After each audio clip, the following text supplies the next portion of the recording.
Hello, in this video, we will look at a new feature, importing SketchUp models. To get started, let's drag the model file into the Light Tracer window.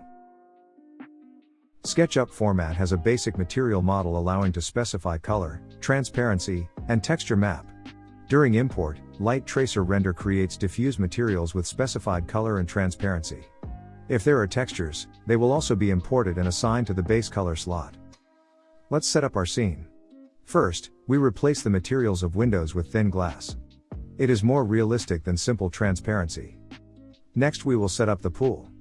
There is a ready-to-use water material preset in the library.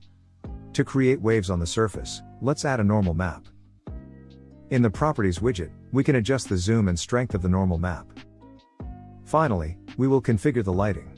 Lighttracerrender has an analytical sky and sun model, which is great for quick architectural renders.